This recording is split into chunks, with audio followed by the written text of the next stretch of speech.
Quem aplaude o teu momento, além de aplaudir Tira aqui, tua história, pois eles não conhecem teu sofrimento.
Meus amados irmãos, onde foi que nós fizemos a leitura?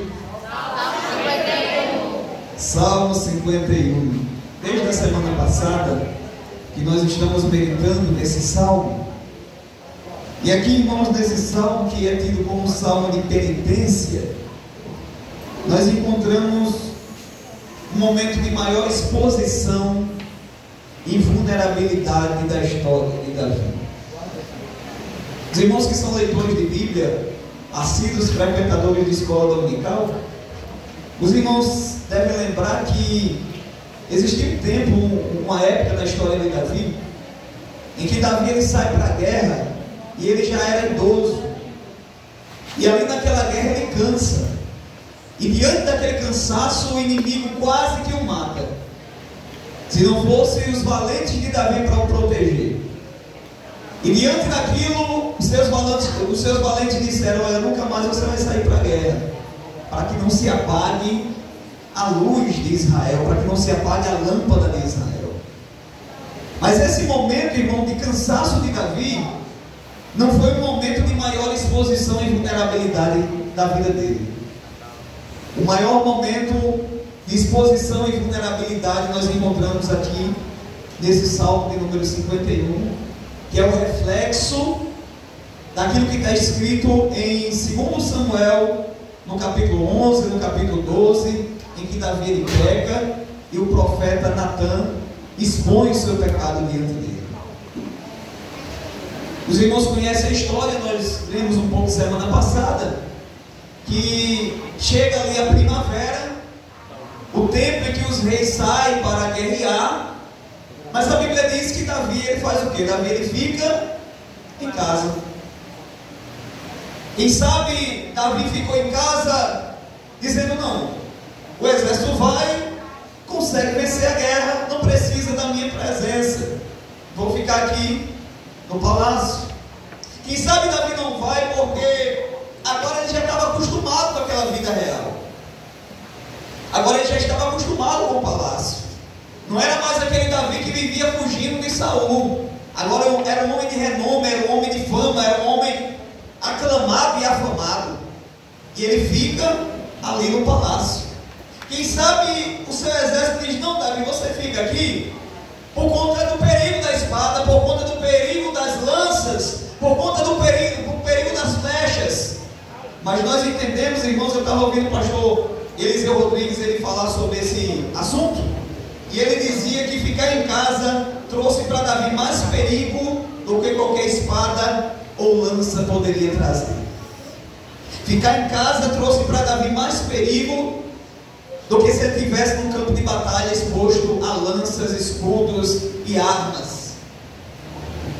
E a Bíblia mostra que Davi ele estava ali circulando no palácio, e quando ele está ali circulando no palácio, ele vê lá do outro lado uma mulher que estava se banhando. E os irmãos sabem que um pensamento a gente não controla, ele vem na nossa mente. Um pensamento, irmão, você não controla, ele vem na sua mente. Pensamento, irmão, é igual passar um passarinho aqui na sua cabeça e jogar um galho. Você não pode impedir do passarinho ele passar e jogar um galho, mas você pode impedir dele fazer um ninho na sua cabeça. Do mesmo jeito é o pensamento. O pensamento ele vem e você pode não impedir que ele venha, mas você pode impedir que o diabo ele faça um ninho na sua cabeça. Mas a Bíblia diz que Davi ele olha aquela mulher, mas agora Davi ele pergunta: quem é aquela mulher? E alguém diz, conta quem ela é, e diz: olha, a esposa de Urias. O pecado de Davi ele estava à distância de um olhar.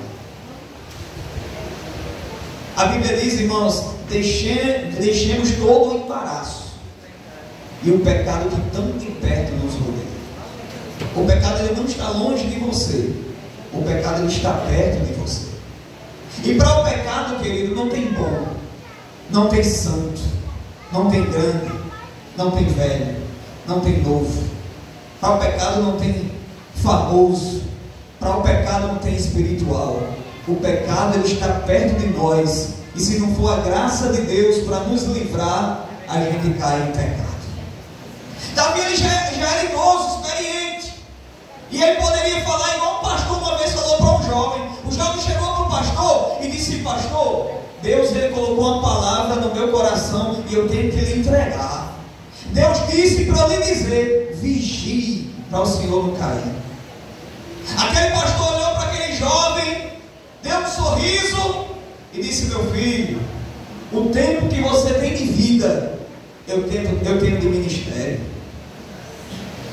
Não vigiou e o diabo derrubou. Porque para o pecado não tem novo, não tem velho, não tem forte, não tem grande. O pecado ele está ao nosso redor. Se não for a graça de Deus e a sua misericórdia para nos proteger, não tem bom. E a Bíblia, irmãos, mostra que o pecado estava à distância de um olhar de Davi. E o que Golias não conseguiu fazer, um olhar conseguiu fazer, e foi derrubado. Davi, irmão, armado de lança, armado de espada, de escudo, não foi capaz de fazer o que um olhar conseguiu fazer com Davi.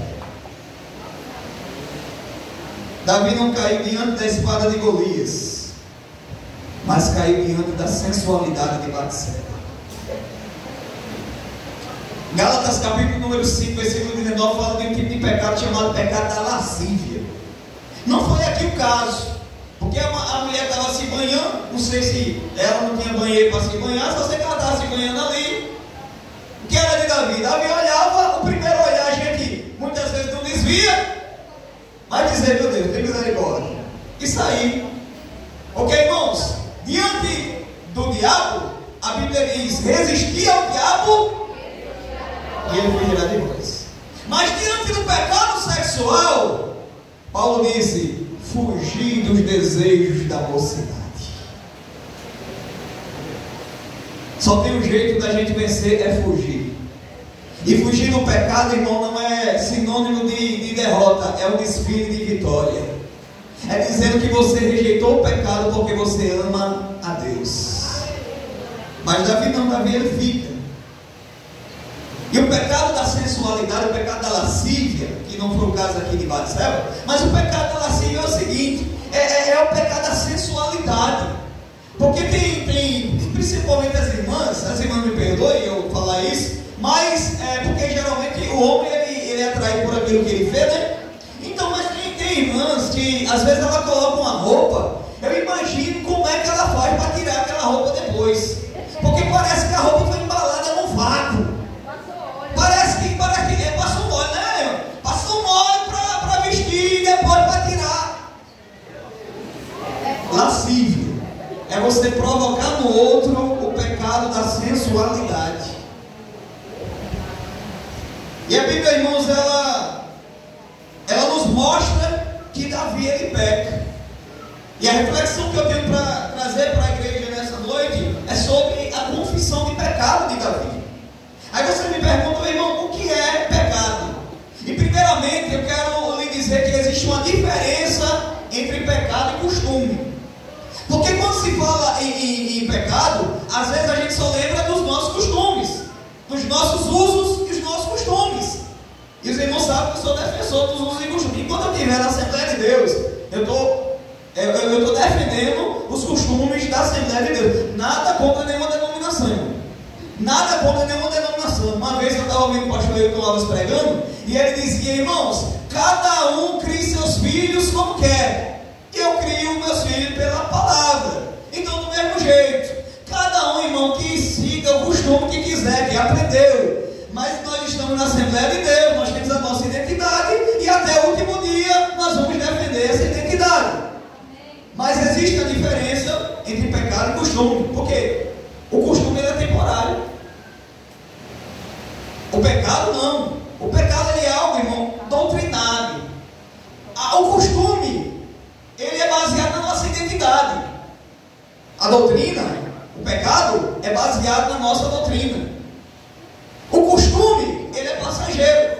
Se os irmãos comparar a igreja de hoje com a igreja de 20 anos atrás, a gente vai ver alguma diferença. Porque o costume, ele é passageiro. Antigamente o crente não podia nem usar chinela havaiana. Antigamente o crente não podia usar tênis. Porque alguém dizia, não irmão, esse negócio de tênis, o diabo vem de sapato de lã, igual esse tênis branco que você está usando.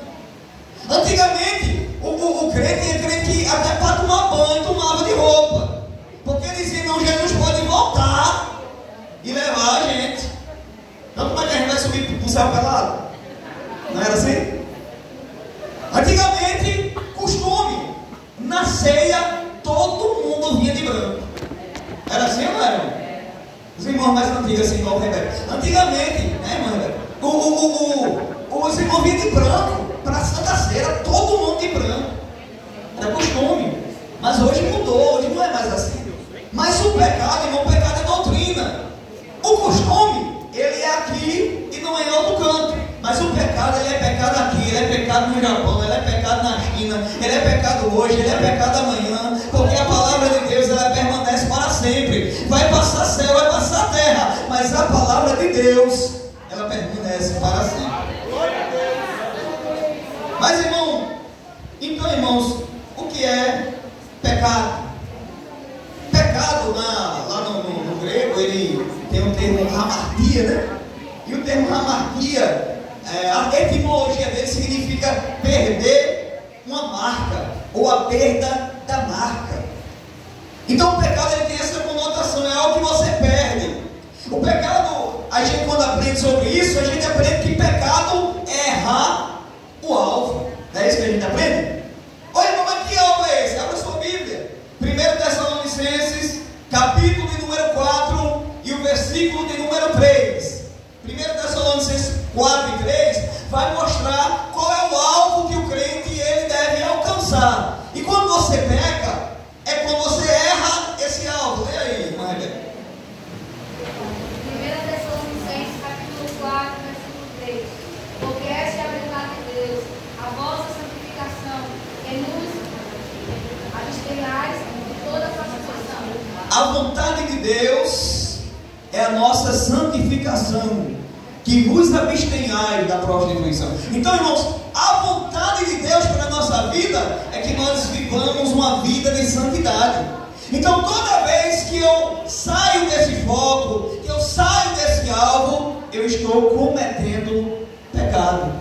É como se eu tivesse uma flecha aqui na minha mão e ali na parede estivesse um alvo, e o meu objetivo era atingir o meio daquele alvo, e eu pego essa flecha e deliberadamente eu jogo para o outro lado. Aí eu estou cometendo o pecado.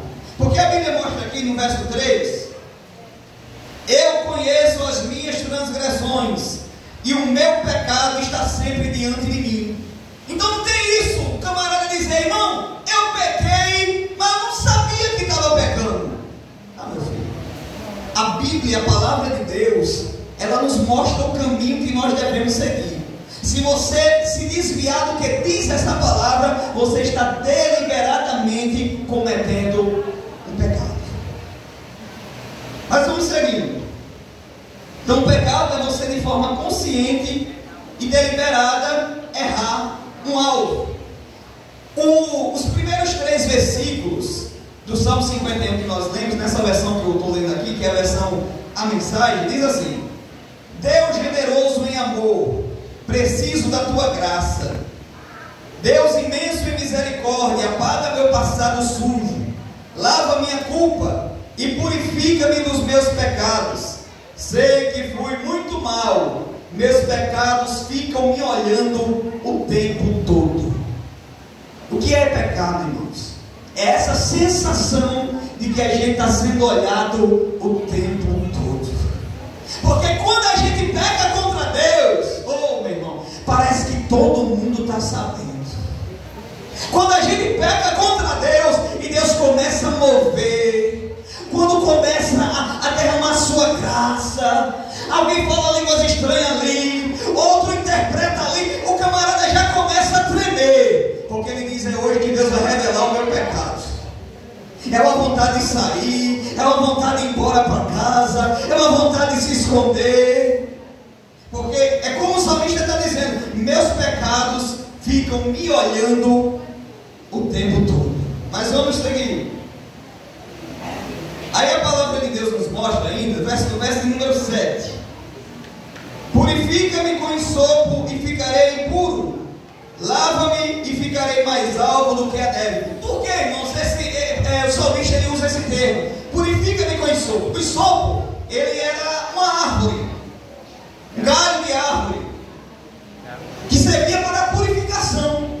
Eles pegavam aquele galho de árvore, aspergiam sangue. Quando teve ali a morte dos primogênitos, eles pegaram o sopo e aspergiram sangue dos umbrais das portas. O sopo ele servia para a purificação de leprosos. Então quando Davi ele diz: purifica-me com sopo, Davi ele estava querendo mostrar que o pecado era para a vida dele o que a lepra era para o leproso. O pecado é o símbolo da lepra, ou a lepra é o símbolo do pecado. Por quê? Porque, primeiro, a lepra, ela causa insensibilidade. Do mesmo jeito, é uma pessoa que deliberadamente está pecando diante de Deus. Meu pastor, ele fazia um exemplo, ou o meu pastor da minha adolescência, ele fazia um exemplo, ele dizia que o pecado é igual a uma balança. Sabe aquelas balanças, irmão, de peso, que tinha aquelas balanças de 2 pratos, que tinha antigamente? Você colocava um pedaço de queijo de um lado e para pesar, você colocava um peso do outro, não era assim? fiel que dava a quantidade de quilo. Então, quando o fiel estava correto, você colocava 1 quilo de queijo aqui e colocava um peso de 1 quilo do outro lado e dava a marcação certa. Mas quando o fiel estava quebrado, você podia colocar peso de um lado, peso do outro, que ele ficava balançando e ele não parava no lugar. Do mesmo jeito é a insensibilidade ocorrida pelo pecado. Quando você peca, mas o Espírito de Deus ainda fala e você ainda está sensível, você se arrepende. Mas quando você está insensível, o Espírito Santo fala, se revela e você não está nem aí, porque você está insensível devido ao pecado. A outra coisa que a lepra fazia era deformidade nas mãos e nos pés. E do mesmo jeito é o camarada que está em pecado. Ele não anda do mesmo jeito que ele andava. Ele não fala do mesmo jeito que ele falava. Ele não age do mesmo jeito que ele agia. E quando alguém chega para dizer: irmão, você não era assim, irmão, você não andava assim, ele diz: irmão, é porque agora eu estou amadurecendo. Eu acho que você não está amadurecendo, eu acho que você está apodrecendo. Mas nessa noite tem palavra de Deus para renovar a tua vida, para transformar a tua alma.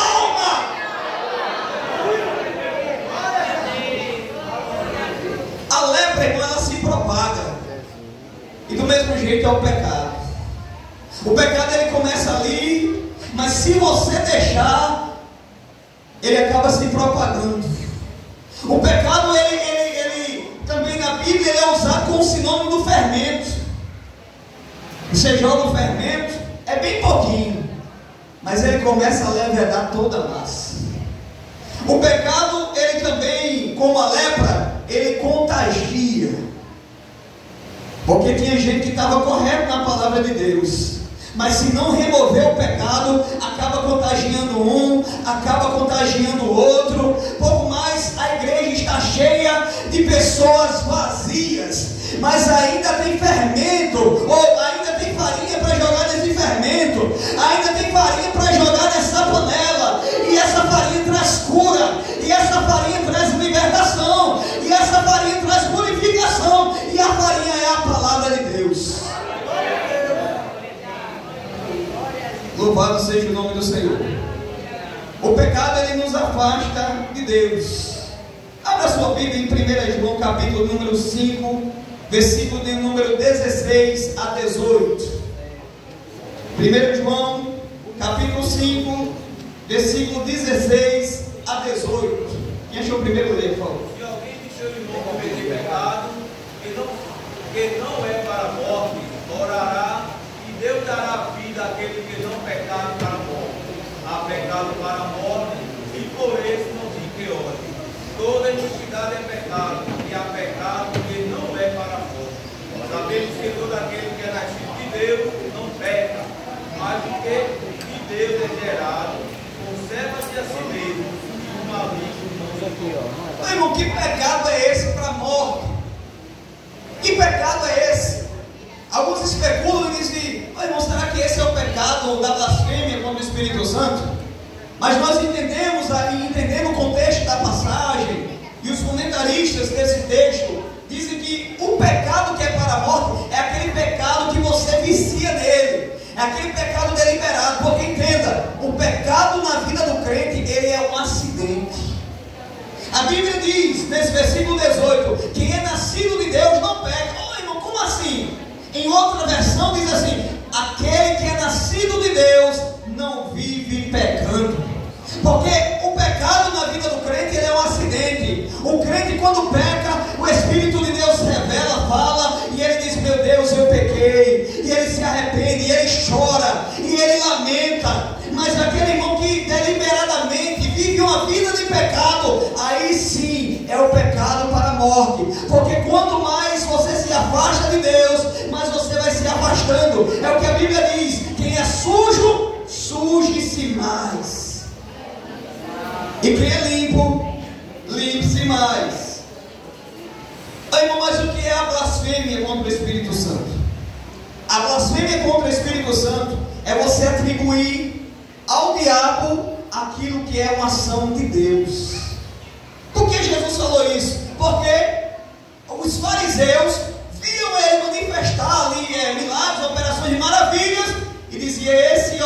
milagres por Beelzebul, pelo príncipe dos demônios. Então Jesus disse isso: você pode cometer qualquer tipo de pecado e é perdoado, mas aquele que blasfema contra o Espírito Santo, esse não será perdoado. O que é blasfema contra o Espírito Santo? É você deliberadamente, conscientemente atribuir manifestações de Deus ao diabo. Aí tem gente que às vezes fica aperreado e diz: mas irmão, eu acho que eu pequei contra o Espírito Santo, e fica aperreado. Mas meu filho, se o Espírito Santo está lhe comovendo, lhe movendo para pedir perdão, significa que você não pecou contra o Espírito Santo. Porque aquele que peca contra o Espírito Santo, ele não quer mais negócio com Deus, ele odeia Deus, ele zomba de Deus. Mas se você tem o espírito quebrantado, é porque o Espírito Santo ainda está agindo na sua vida, ainda tem esperança de solução para o teu problema. Louvado seja o nome do Senhor. Louvado seja o nome do Senhor. Aí o salmista ele diz no versículo 1: tem misericórdia de mim, ó Deus. Olha, irmão, tem duas coisas que nos mantêm de pé: é a graça e a misericórdia. Olha, irmão, o que é a graça? A graça é Deus nos dar aquilo que a gente não merece. E o que é a misericórdia? É Deus não nos dar aquilo que a gente merece. Porque Davi pecou. O que é que Davi merecia? A morte. Mas ele diz: tem misericórdia. Ou seja, Deus, eu mereço a morte, mas tem misericórdia e me dá a vida. A misericórdia é isso. A gente estava na sarjeta do pecado, o que a gente merecia era a morte, mas Deus, pela sua misericórdia, Ele não deu aquilo que a gente merece, e pela sua graça Ele nos deu aquilo que a gente não merece, que é o seu favor imerecido, a sua comunhão, a amizade, o nome escrito no livro da vida e do Cordeiro. Aleluia! Verso de número 4, Davi diz: contra ti somente pequei. Mas isso é um equívoco, irmão, porque quem peca, dificilmente ele peca só contra Deus. Geralmente quem peca, não peca só contra Deus. Davi estava dizendo: contra ti somente pequei. Mas não foi só contra Deus. Davi ele peca contra Urias, Davi ele peca contra Batseba, Davi peca contra o povo de Israel, Davi peca contra o seu chamado. A Bíblia fala a respeito de Adão e Eva. Eles pecaram, mas eles não pecaram só contra Deus, eles pecaram contra toda a humanidade. A Bíblia fala de Acã. Acã peca, mas ele não peca só contra Deus. Por causa do pecado de Acã, o povo foi sair à guerra e o povo perdeu a guerra. Às vezes o Espírito de Deus, ele quer se manifestar no conjunto, mas ele não se manifesta por causa do pecado de Acã. Às vezes o Espírito de Deus quer se mover na igreja, mas ele não se move porque tem anátema no meio do povo.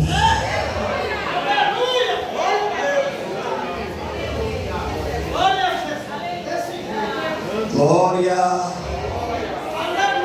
Deus, ele não se manifesta onde tem pecado. Santificai, santificai, porque amanhã Deus fará maravilhas no meio de nós.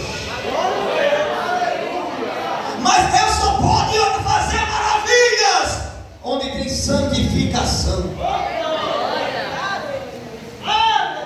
Pequei contra ti, mas quem peca, irmão, geralmente não peca só contra Deus. Versículo 5, ele diz assim, ó: certamente em iniquidade fui formado, e em pecado me concebeu a minha mãe.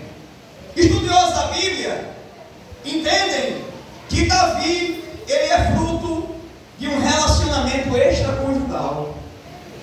Porque quando Davi ele diz, em pecado me concebeu a minha mãe, não está aqui necessariamente querendo dizer o pecado original. É claro que você precisa estudar um pouquinho mais desse texto para chegar a essa conclusão.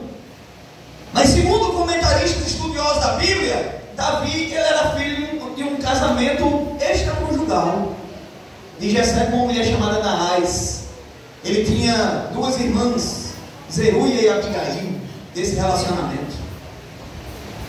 E Davi, o fato dele ser criado cuidando de ovelhas, que era um trabalho de escravo, era justamente por isso. Quando a Bíblia diz ele é ruivo, era justamente por isso, porque queria mostrar que Davi, ele não era parecido com Jessé. Davi, ele era parecido com a sua mãe. Ele era ruivo, vermelho, cor de terra, a terra que remete ao pecado, o pecado de Adão. Então tudo faz conexão.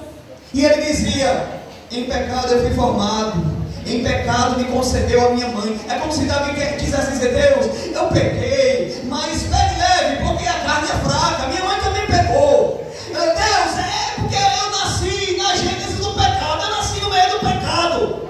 Mas pecado não se justifica com pecado. Oi, irmão, é porque a carne é fraca e o pecado é vitamina para você pecar? Quando Deus chega para Caim, Deus diz: olha, Caim, o pecado ele está batendo a porta, mas você tem que controlar ele. Você que tem que dominar. Porque a Bíblia diz, irmãos, que Deus ele não nos deixa tentar além do que a gente pode suportar. Louvado seja o nome do Senhor. Mas o que é que o pecado ele tira de nós? Versículo de número 10, o verso de número 10. Cria em mim, ó Deus, um coração puro e renova em mim o espírito reto. Aqui nessa versão do Eugene Peterson, diz aqui, do verso 7 em diante: purifica-me e sai-me limpo, lava-me como um esfregão, e terei uma vida branca como a neve. Põe uma música alegre para mim, conserta meus ossos quebrados, para que eu possa dançar. Não fiques procurando manchas, cura-me completamente. Deus, faz um novo começo em mim. Dedica uma semana para organizar o caos da minha vida, uma nova gênese. Não me jogues fora com o lixo, nem deixe de soprar santidade em mim. Traz-me de volta do exílio cinzento, sopra um vento novo em minhas velas. Dá-me a chance de ensinar teus caminhos aos rebeldes, para que os perdidos consigam achar o caminho de casa. Anula minha sentença de morte. O que é que o pecado tira da gente? Primeiro, cria em mim um coração puro. O pecado ele tira de nós a pureza do coração. Segundo, o pecado tira de nós, verso 11: não me lances fora da tua presença. O pecado tira de nós a presença de Deus. Você lembra de Sansão? Sansão, ele, quando a mulher já cortou as tranças, o homem cortou as tranças dele, porque os irmãos sabem que cortou as tranças de Sansão não foi a mulher, né? Foi um homem que cortou. Ele só deitou no colo da mulher e o outro cabo veio e fez o serviço. Mas quando corta as tranças de Sansão, aí alguém diz: olha, Sansão, teus inimigos estão vindo. A Bíblia diz que ele se levanta dizendo: farei como das outras vezes. Mas ele não sabia que a presença, o Espírito de Deus já havia se retirado. O pecado tira de nós a presença de Deus. E você diz: irmão, eu vou pregar como eu pregava antes, mas não sabe que o Espírito já sabe.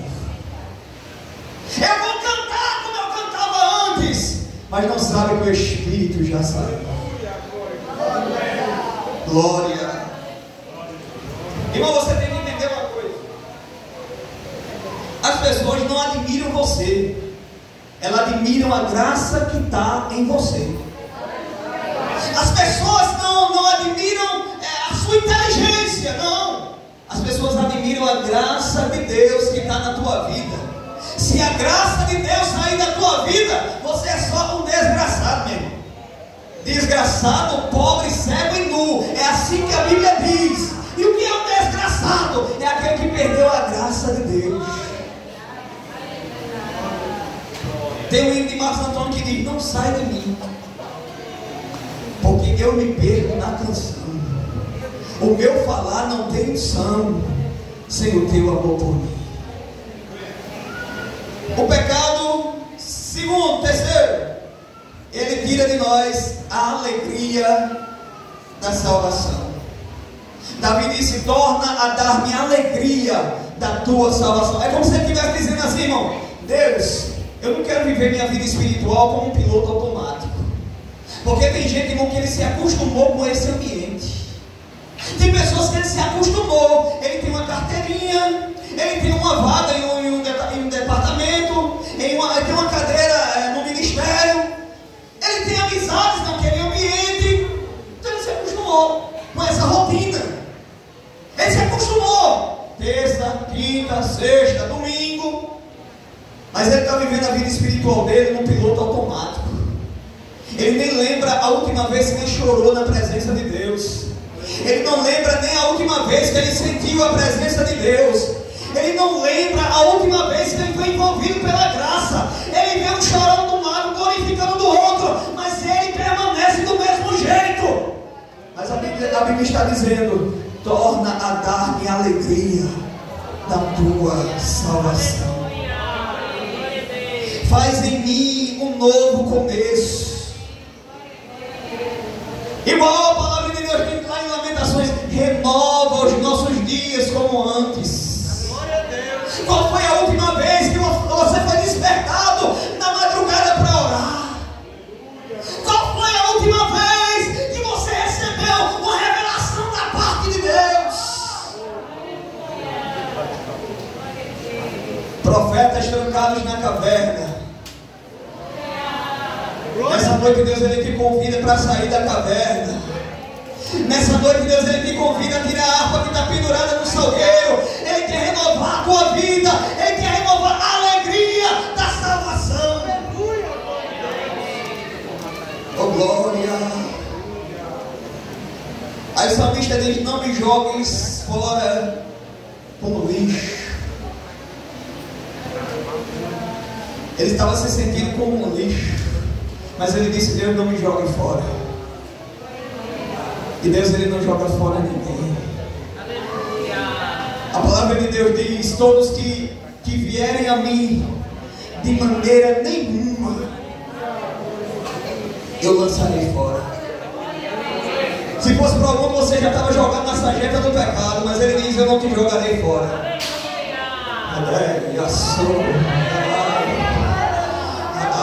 Caralho, na série.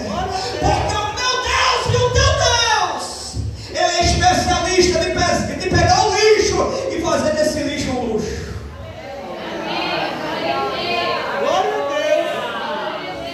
Não vale nada para o mundo, mas para mim vale.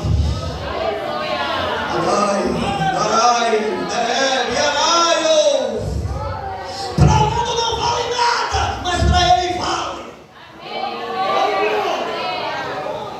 Hoje eu estava vendo na rede social um amigo meu que ele trabalha com crianças, departamento infantil. E quem trabalha com departamento infantil, ele não pode ver um treco no meio da rua, que ele já pensa em uma dinâmica, né? E aquele vaso, ele pegou um monte de caixa de papelão e ele fez duas fotos, antes e depois. Ele pegou aquelas caixas de papelão bruta e transformou em dinâmica para aplicar um recurso infantil, para aplicar na igreja. E agora o Espírito Santo faz eu lembrar que do mesmo jeito era a gente. Estava ali aquele monte de lixo, aquele monte de garrafa vazia, aquele monte de papelão sujo.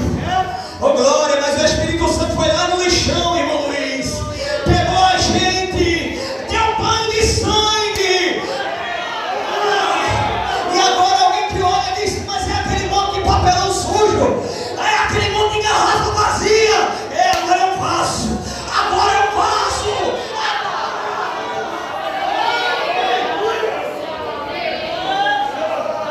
Oh glória.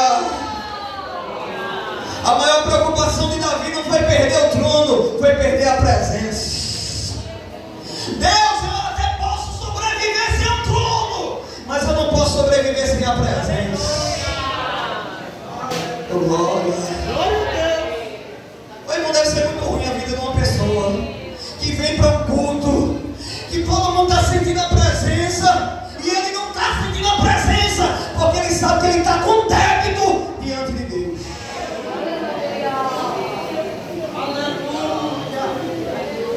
Torna na minha alegria da tua salvação e sustente com o espírito disposto a obedecer. Estou terminando, viu? Um espírito disposto a obedecer. Porque, meu filho, se for pela minha e pela sua vontade, a gente não obedece, não. Deliberadamente pela nossa vontade, a gente não obedece, não. Meu irmão, pode ter um pirrainho menor que seja, Camilinha, Marina Flor, pequenininho, você não precisa ensinar eles a desobedecer. Precisa não. Não precisa, de jeito nenhum. Você vê um pirrainho desse tamanho, 1 ano de idade. Às vezes não sabe nem falar direito, mas está lá desenrola, bate, joga de ladinho. Não precisa, não precisa não. Porque para desobedecer, aprende ligeiro demais. A gente já vem com o DNA da desobediência na nossa vida. Mas o salmista está dizendo, dá-me um espírito disposto a obedecer. Verso 13: então ensinarei aos transgressores os teus caminhos e os teus pecados. Ei, primeiro eu me arrependo, eu me converto, Deus me renova, para depois eu poder ensinar. Porque você só pode ensinar depois que você aprender. Você só pode curar depois que você estiver curado. Porque senão você vai ser mais um hipócrita de púlpito. Porque para aprender, meu irmão, essa palavra, para decorar versículo, você até pode decorar. Aprender a palavra, decorar versículo é fácil. O difícil é você viver essa palavra. Versículo 16 e 17. Não te comprases em sacrifício, senão eu os traria. Não te deleites em holocausto. O sacrifício para Deus são espírito quebrantado, ao coração quebrantado e contrito, não desprezarás a Deus. Sabe o que Davi está dizendo, irmão? Antes de eu entregar a minha oferta, eu devo me entregar como oferta. Davi está dizendo, Deus, eu tenho todos os recursos disponíveis. Eu poderia te dar toda a minha oferta, todo o meu holocausto, mas eu sei que isso não ia te agradar, porque antes de entregar a minha oferta no altar, eu tenho que me entregar no teu altar. Deus não aceita as mãos de quem não entregou o coração. Glória. E a Bíblia diz, irmãos, se você vai deixar a sua oferta e você lembrou que o seu irmão tem alguma coisa contra você, deixe lá a sua oferta, se reconcilie primeiro com o seu irmão, depois você vai lá ofertar. Louvado seja o nome do Senhor. E o seu pecado, se o seu pecado é contra Deus, você pede perdão a Deus. Mas se seu pecado é contra o seu irmão, você tem que pedir perdão ao seu irmão. Porque você está aqui, culto de ceia, quem tem que pedir perdão? Aí levanta. Peça que a igreja me perdoe. Aí do lado está o irmão que você magoou. Peça perdão ao irmão. Porque senão, meu filho, a sua oferta está sendo oferta de tolo. Seu sacrifício está sendo sacrifício de tolo. E é por isso que naquele último dia, alguém vai dizer, mas eu preguei, mas eu cantei. E ele diz, meu filho, eu não lhe conheço. Louvado seja Deus. Termina agora. Aí a Bíblia nos mostra a fórmula da restauração. Provérbios, capítulo de número 28, versículo 13. Quem esconde os seus pecados não prosperará, mas quem confessa e deixa alcança misericórdia. Primeiro, quem esconde, diante de Deus não dá para esconder. Você esconde o seu pai, você esconde a sua mãe, você esconde o seu esposo, Você esconde a sua esposa, você esconde o dirigente, você esconde o coordenador, você esconde. Mas tem um que os olhos dele é como chama de fogo. Os olhos dele é como chama de fogo. Dele não dá para você esconder. Dele não dá para você enganar.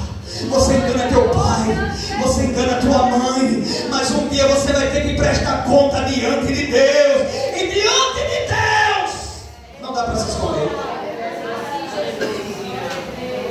Adão, onde estás? Não é porque Adão estava escondido de Deus. Deus sabia onde Adão estava. Era a oportunidade que Deus estava dando para Adão se arrepender.